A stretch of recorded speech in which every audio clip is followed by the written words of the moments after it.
Hello everybody and welcome back to the channel. Today we're continuing our Breaking the Bat series, where we show you how to take on and beat some of the most feared factions in Infinity.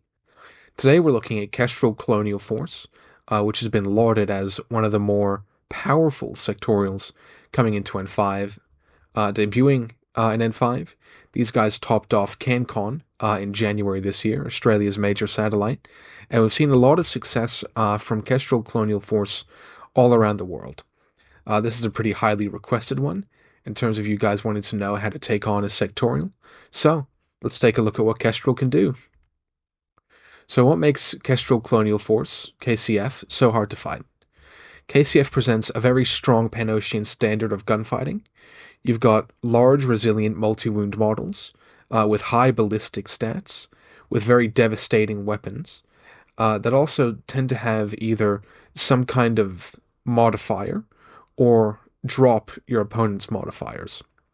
You've got a quality of support structure and toolbox pieces that Pano usually isn't privy to.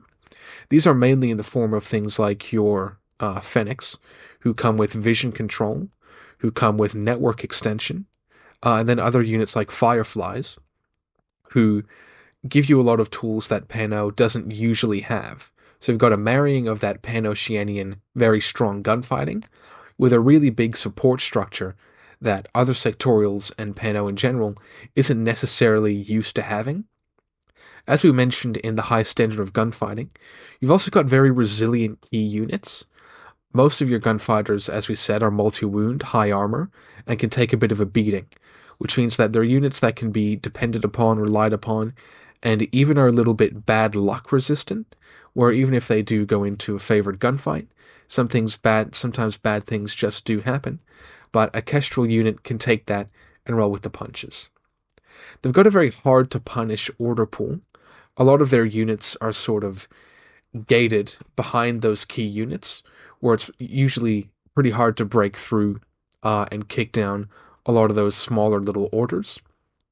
A lot of their support pieces tend to be kind of near those large assault pieces and are protected by the rest of the list.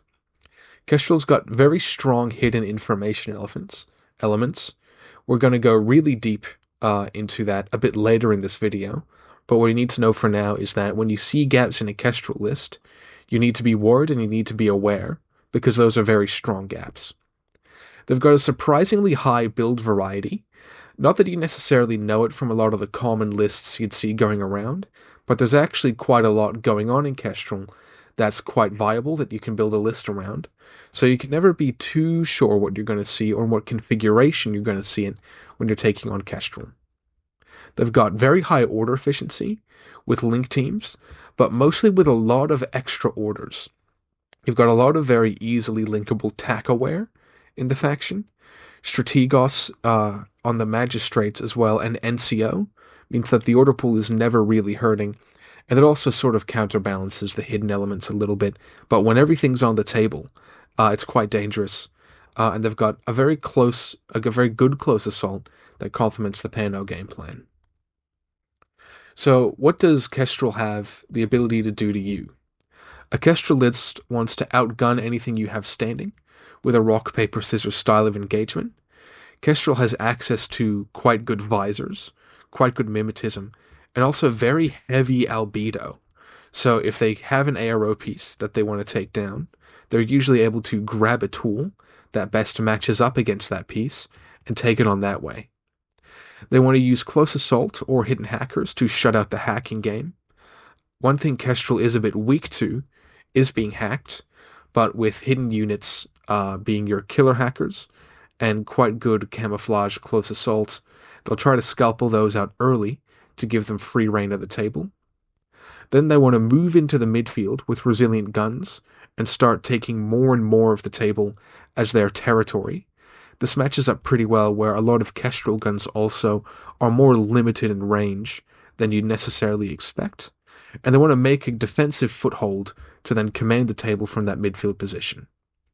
After they've taken that midfield position, they might look at using deployables like turrets, like fast pandas, like mines, to really make that a very safe place that's hard to break into. They want to use high-quality linked doctors and engineers to counterbalance their lack of redundancy, where they're pretty swick hungry, and they want to take objectives as necessary or in the late stages of the game. So what does Kestrel not want you to do to them? Kestrel are afraid of their gunfighters being mismatched against opposing units. We talked before how they have a pretty good tool belt of what they want to use against ARO pieces, but if you've got a way of setting things up to where they don't get to make that choice, or making that choice is very inefficient, you can get a leg up that way. They don't like their linked hackers being scalpeled out and their heavy infantry exposed to info war, so if you can get down some strong network projection or hacking assaults early, that can be very scary for the Kestrel player. They don't like being pushed out of or failing to breach the midfield, where some of their best guns excel, in that Spitfire range band. If they can get pushed back out of that midfield, that's likely to be a pretty devastating loss, or if they can fail to breach in the first place, that can buy you quite a bit of time. They don't like having their vision control being killed or made inefficient, and made inefficient is very key here when we talk about mounting a successful defense against Kestrel. Sure, you can try and scalpel out those disco ballers if you have the first turn, but if you don't, you need to know how to defend, how to make that inefficient for them to use. They really don't like their hidden elements being effectively read, and it can actually be somewhat easy to read their hidden elements once you get your head around the potential that Kestrel has going on, and they really don't like running out of time to execute a holistic assaults due to reliance on vision control, medium-ranged gun, and mid-speed close assault units that mean even if they have the orders, they just might not have the speed to do it. So, here's the structure of the average Kestrel list. Starting at the bottom here, we've got the command structure, and this usually ends up being magistrate teams, and sometimes Fennec Fusiliers. These guys are here mainly as order batteries or providing link bonuses to other units, and they're usually protected by some pretty easy chain of command. So even though they might be easy to initially identify, it can be a very hard task to actually punish the Kestrel command structure, where they have multiple easy ways to get quite good chain of command. Building on top of that command structure, you start to see the strike pieces. You have these solo strike pieces, like the Squalos, but then you have the solo pieces that rely on links or wider support structures to really get going, and these are things like the Griffin or the Crux Knight.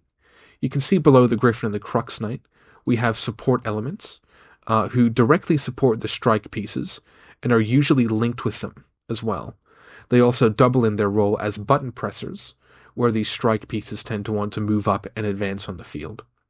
So you've got your command structure, you've got your damage-dealing units, and then you've got these two other smaller categories that sit on top of your command structure adjacent to these strike pieces and support pieces. First, you've got close assault, who dig their heels in after opponents' arrows are effectively disabled, and they're really closers in a sense. The other thing they do is help control the midfield, where they can get in close and wipe out some units, stopping them from moving up, or go in and dodge some mines. Lots of things that close assault can do. Then there's the hidden elements, which contains mostly offensive hackers and button pressers, but also the Blink team, who's a very dangerous exception as a key defensive and offensive unit. So let's take a look at some common units encounters, starting with the strike units. First up, we've got the Griffin, who's a pretty ubiquitous piece. He's got a BS-14 HMG or Feuerbach with MSV-1, and very importantly, he pure links with Fennec and Kestrel units. This means this guy's usually got some kind of high-quality link bonus, whether it's a lightweight Kestrel duo, or that big heavy Fennec core that's going to get him up to BS-14 with 6th Sense. Very dangerous. He's also got that very nice Armor 4 and 2 Vitality, really at the cusp of what you consider quite a good level of resilience. His role in the list is really as a flexible offensive or defensive gun, and this is why you see the Feuerbach as the more popular weapon, because it seamlessly transitions from that defensive wall to offensive tool. It's a very durable linked cornerstone for the list to kind of build itself around. Being, usually BS-15, MSV-1 Sixth Sense, it's a very dangerous unit for your opponent to try and engage with on their active turn. So it ends up being a very reliable unit that you can sort of build a link around, build your deployment around, having trust that the Griffin will prevail. And it gives access to longer ranged weapons. It's not something you necessarily realize first looking at the Kestrel list, but when you start getting in and building lists, Kestrel sort of leans a bit in the military orders direction, where it has some very high specialization in its Spitfire range bands, where its longer rangeband guns like Feuerbachs and heavy machine guns are actually a bit harder to come by than you'd first think. Now, though the Griffin is really fantastic, it's got a few weaknesses. The first being, if it has to drag up its big support structure to the midfield, that support structure becomes very vulnerable. If you can set up your deployment in a way, and we'll speak about this a bit later, to bait the Griffin into having to move up the field, it sort of exposes its underbelly when it does that. It can also be offensively outranged by a sniper rifle or the like, where the Griffin, it has those zero range bands which are really good, but it can still be outranged by something like a sniper rifle. And it's hackable, it's heavy infantry. It is BTS 6, but you only need to hit it with a isolation to suddenly dumpster all of its stats if it's in that linked position, and a Carbonite's still mighty handy. Next up is the Crux Knight, who is very different to the Griffin, but still one of the more common assault units you see. Also played a part in Hector's winning lists for CanCon 2025. It's an Albedo 6 BS-14 gunfighter that comes with an innate +1 special die. This means that they're both more accurate on offense, but also really annoying to dig out defensively as well. And they've got pretty functional CC. It doesn't want to run into other CC specialists, but can punch down quite handily. Its role on the list is really as a holistic assault unit, who's able to engage all the way from 24 inches out to right in someone's base contact. It punishes MSV AROs with that Albedo Neg 6, and really controls the midfield once it lands there, where if it's linked, in ARO it's slinging back 3 dice. Sure, only 1 hurts, but if you're taking the multi-marksman rifle, which your opponent should be, it's slinging back 2 +5 saves with a double action round. Now, its weakness is that it's very much limited by its range. The multi-marksman rifle having that Neg 3 band after 24 is very punishing for him to try and take longer fights, so he won't. He's also hackable, and he also limits other strike pieces, in the sense that he usually does need a support structure to go with him in the case of maybe a Firefly engineer, and he takes quite a bit of equity out of the list, being almost 50 points. So he limits what else the list can do, but he himself is quite strong. Next up is the Hetkari Shooter, the Crux Knight's sort of more shooty cousin. He brings BS-14, like the Crux Knight, but brings both BS attack Neg 3 and marksmanship. Generally, the way Infinity math works, you would rather your chance to hit be higher than your opponent's chance to hit be lower. So if you're just taking the Hetkari Shooter against, an MSV unit, the Hetkari is potentially more likely to get those wounds down, but has that higher general applicability across anything your opponent's going to put up. Aside from Albedo, which is still sort of an uncommon skill when it comes to defensive units. Its role on the list is that it maths almost anything to death. With the shooting numbers it has, there's almost nothing that can really stand up to it defensively once the Hetkari's in a good range and is able to pull that trigger. Even though he's just got a PS7 Red Fury, it's still an AP Red Fury, and with just how good the math is on the Hetkari, with enough time, it can hose down anything. It's also a very nice unit to just chuck on suppressive in the midfield as well. BS attack Neg 3, married up with that suppression Neg 3, means that it can be a very hard roadblock to get behind, And if it's got a list supporting behind it to make sure it doesn't get close combated or smoked down, then it can be a very hard roadblock. But weaknesses, again, we mentioned it's the Crux Knight's cousin. It is limited by its range, using the Red Fury, which has the same limitations as the multi-marksman rifle. Once again, it's very hackable, and PS7 sometimes just isn't enough.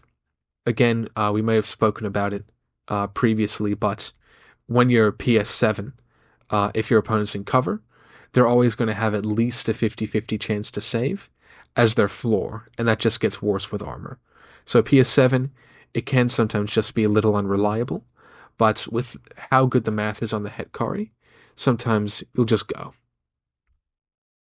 Next up, we've got two units kind of in a very similar category in the Squalo Mach 2 and the Tikbalang.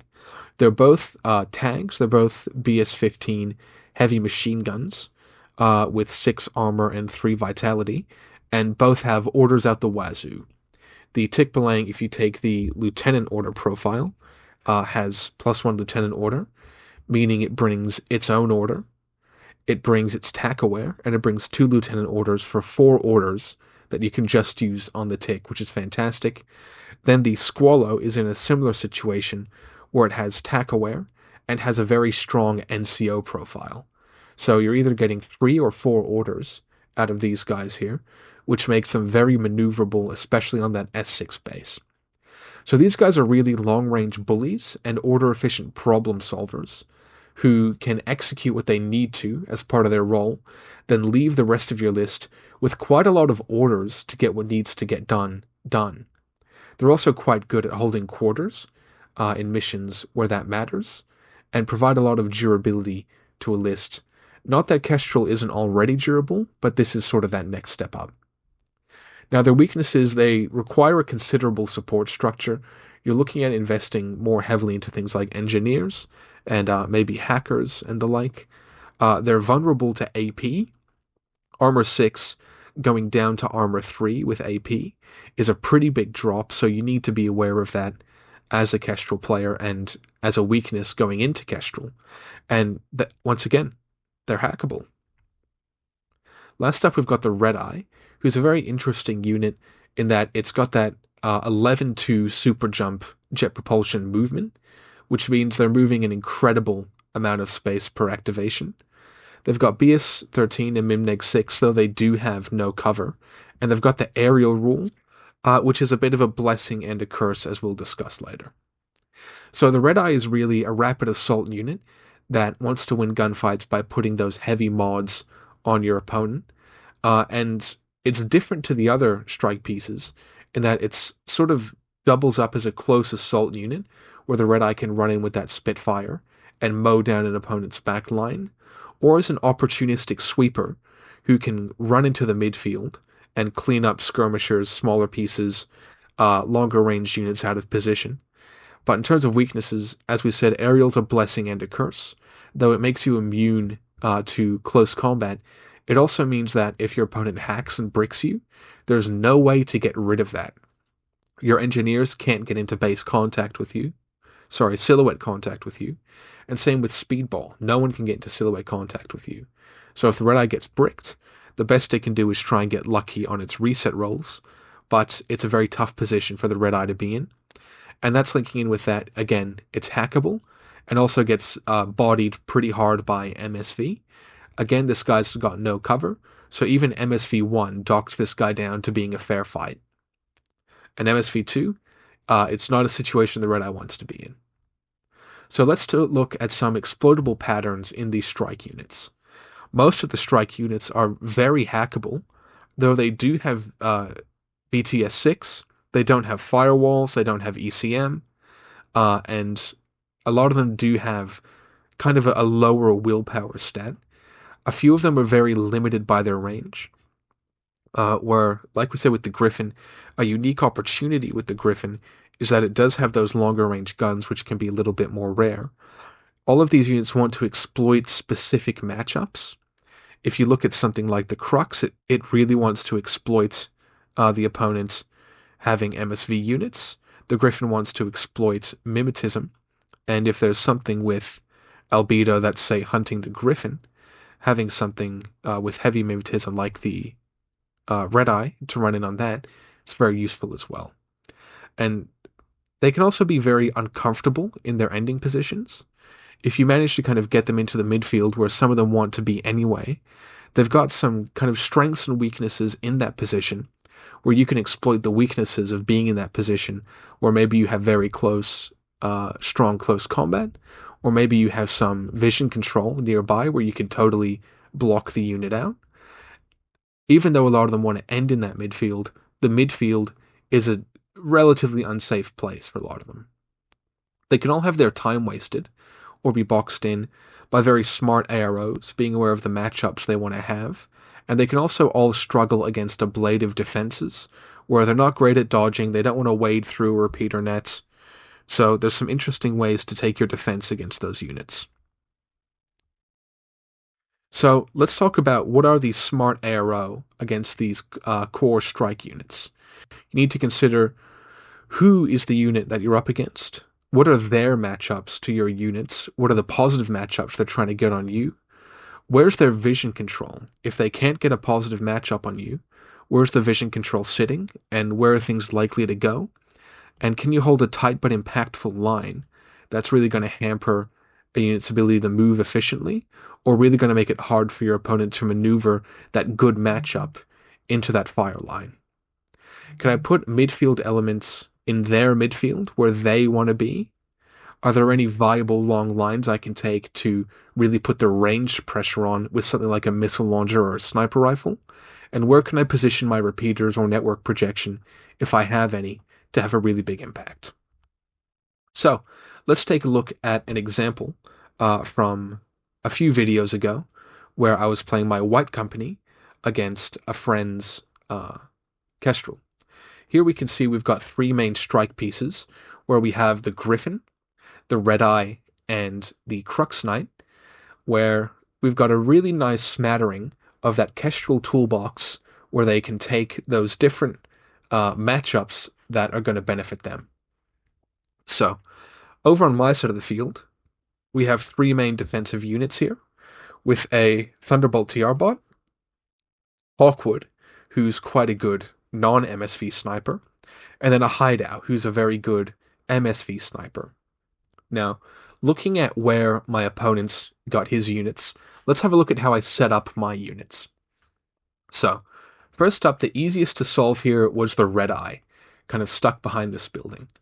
Using both my MSV and non-MSV ARO, we can see I've put lines down on either side of that building, so whichever way the Red Eye ducks, it's going to be in a bit of trouble.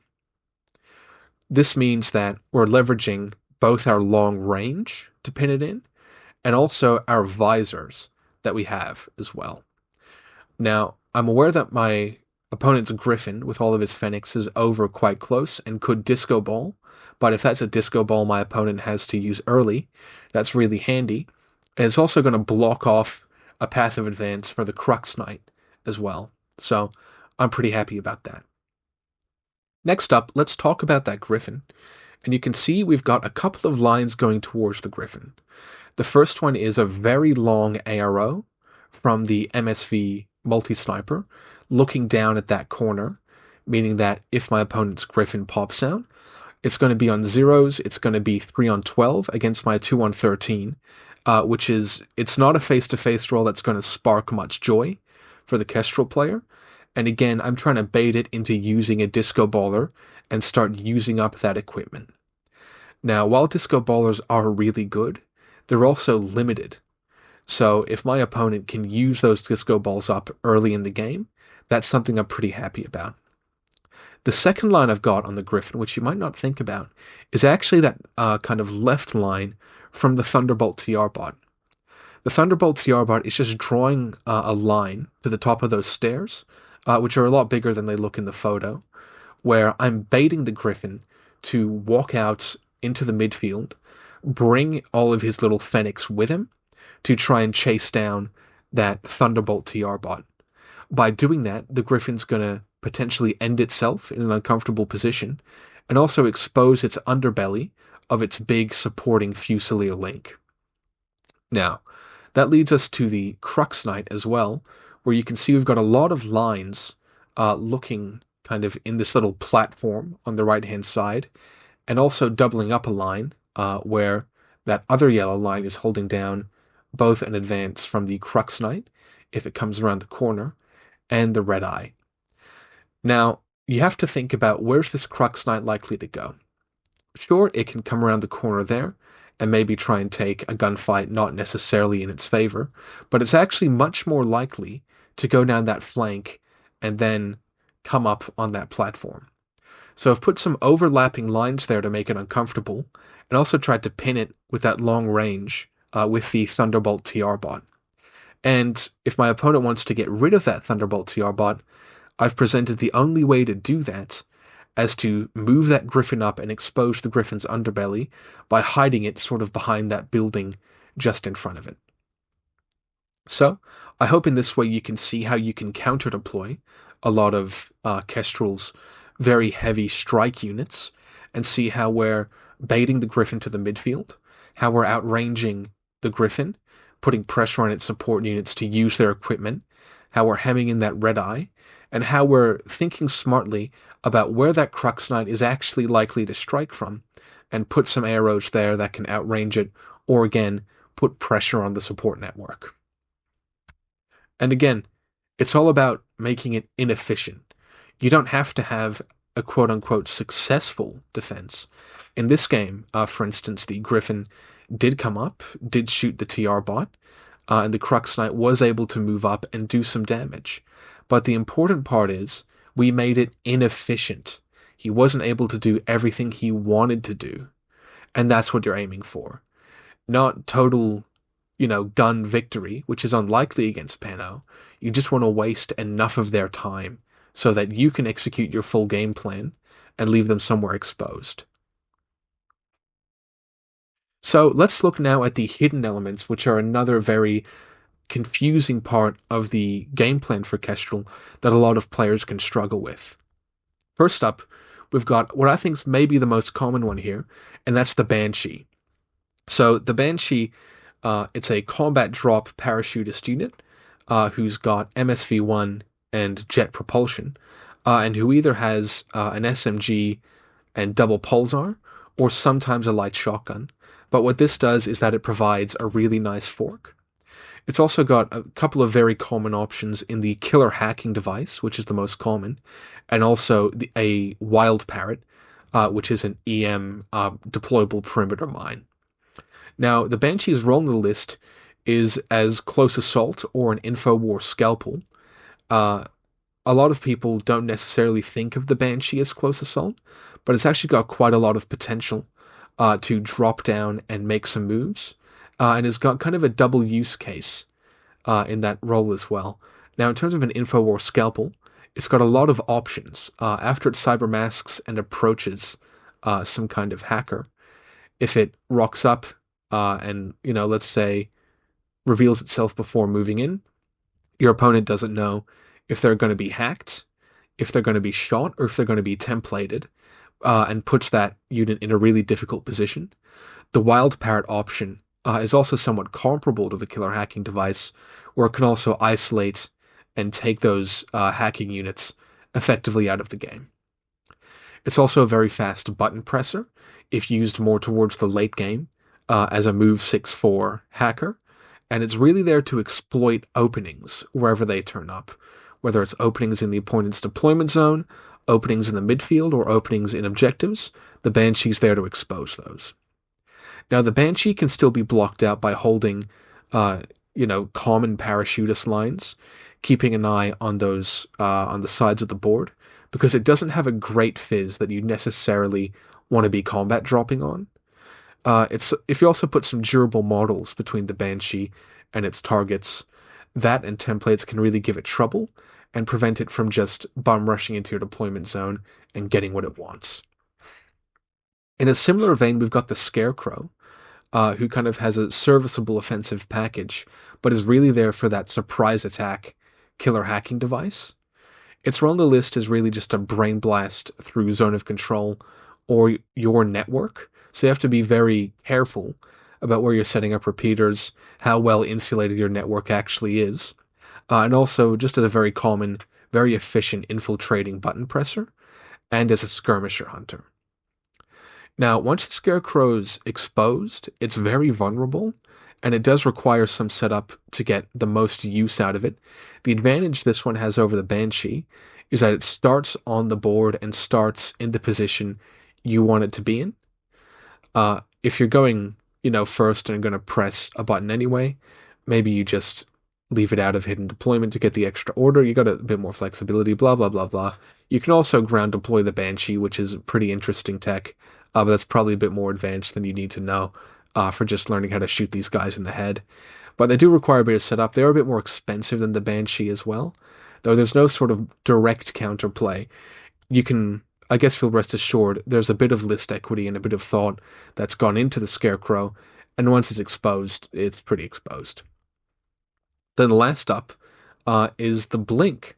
It's a hidden PS5 heavy rocket launcher with MIMNEG 6 and a BS-13 X visor, meaning it's sort of a Pan-Oceanian Noctifer, where it can suddenly appear, burn off a link team, and really cause some catastrophic losses.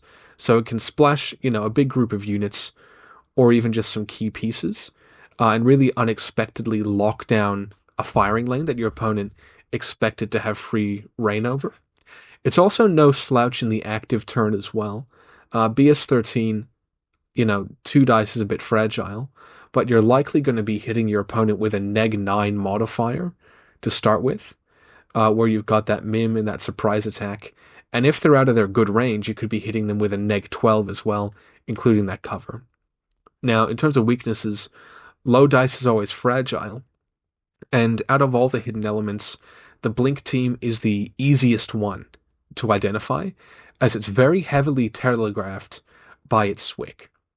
Now, when your opponent's kind of going through their deployment to you, if you notice there is a slot or two missing, give your opponent's list a quick SWIC count, and if there's 1.5 SWIC missing, you know there's probably a Blink somewhere, and you can plan accordingly. So, what are the exploitable patterns in the hidden units? Most hidden units can be identified, where the slots and SWIC are easily counted. We just mentioned the SWIC a second ago, but Kestrel also has no way to obfuscate its slots. It doesn't have camo mine layers. What mine layers it does have, you can see if they've spent mines. And really, there's no way to obfuscate the troop count of a Kestrel list. Most hidden units also drain the opponent's order pool until that opportunistic gap opens. They're all, maybe with the exception of the Scarecrow, kind of very reactive and opportunistic pieces, where if you can keep a very tight ship, your opponent might not have those gaps and start draining their order pool and potential as the game goes on. All of these units also die to a light breeze. None of them want to get hit by a template. None of them want to be, run into CC with. And they can be played around once identified. And again, they're very reactive, they're not proactive, and they're somewhat limited in their role, not that they can't have big ramifications for your list once they're revealed. So let's take a bit of a look now at a deployment diagram for how I set up my deployment considering these hidden elements. So first thing I did when I deployed is I counted my opponent's SWIC and saw, okay, there's not a Blink here. After that's done, I can really focus on the Banshee and the Scarecrow, because I did notice there was a gap in the list. So you can see with my ARO pieces, I am holding some lines down the angles where a Banshee will be forced to land if it's just doing its parachute. If they want to do their combat drop, that's risky for them. You can set up your deployment as such. And then looking at the Scarecrow, you usually want to keep an eye on where's an objective going to be that they're likely to try and come down on. Now, in this case, we're playing a game of highly classified, and one of them was to capture the HVT.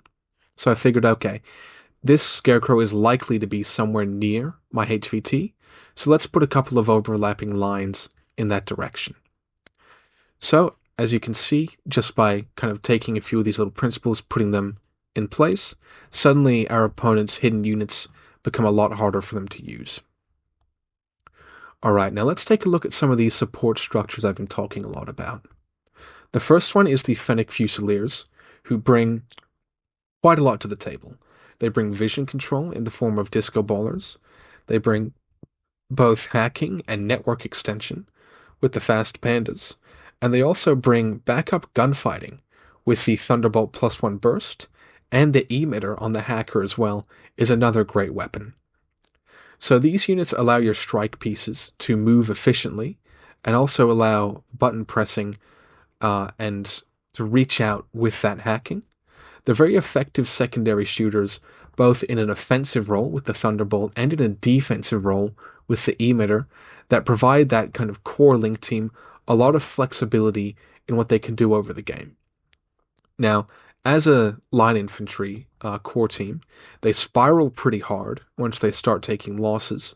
Going from a 4 to a 3 is a pretty big deal, and then kind of going from there, they very heavily drop off. They can run out of equipment pretty quickly if they're lured out of the deployment zone. As I showed with that Griffin earlier, if my opponent uses both their disco ballers, moves to the midfield, they can't get those reloaded. If they use that fast panda, that's the only one they have, so they can become pretty quickly exhausted equipment-wise. And at the end of the day, they are just line troops. They are just BS-12, 1 armor, 1 wound. Nothing that a good bit of gunning or stabbing can't solve.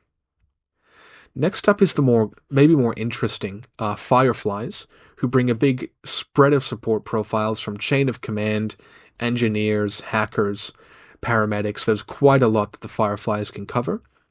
They also bring some pretty unique skills to those links, where linked chain of command in a more forward link and linked engineers, linked mine layers are all very interesting.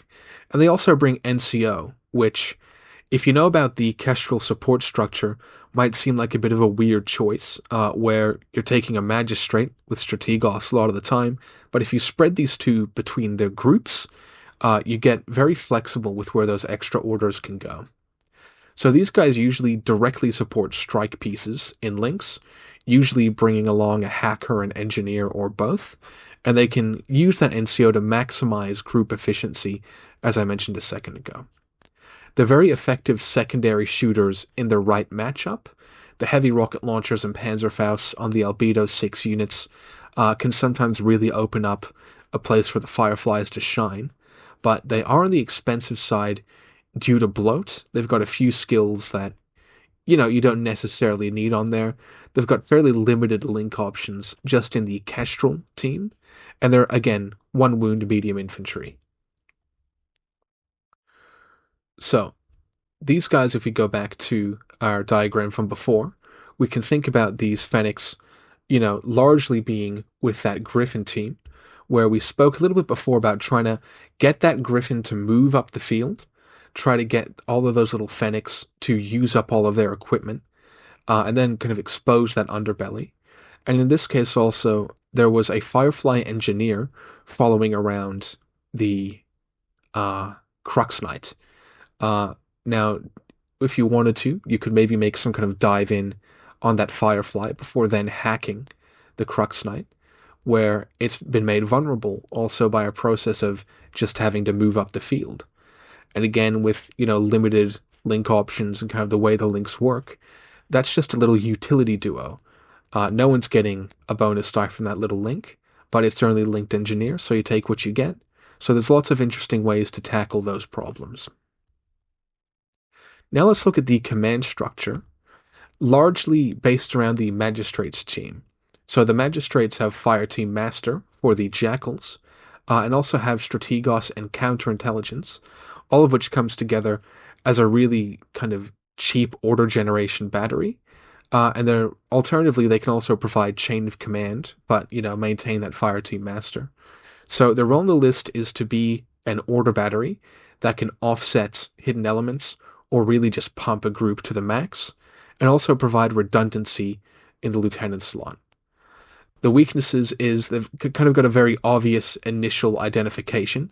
If you have taken a magistrate as your LT, it's going to be very obvious. and they're very slot intensive. If you're taking a Magistrate Haris team and then a Magistrate Chain of Command duo, you've used up 5 slots of your 15 slots. That's a third of your list just on your command structure. That can be very slot intensive. So the other side to that coin is the Fennec Fusiliers, who provide that link bonus to a core you're likely to already be taking, and they also make very easy decoys. So these guys really facilitate slot compression in the list because you haven't just reduced, say the 2 or 3 slots used on the Magistrate team. You've also reduced the slots that you were going to take in that Fennec Fusilier core anyway, so you could be saving yourself a huge amount of list equity. They also lean in the direction the list already wants to go. Your opponent's likely already taking a Kestrel link, but their weaknesses, of course, is that they either keep your attack pieces rooted, or they expose themselves as they move out. And there is an opportunity cost with the Fennecs where they do have quite a good amount of equipment as well. So just taking the basic one can feel sort of meh when you've got so many good options available.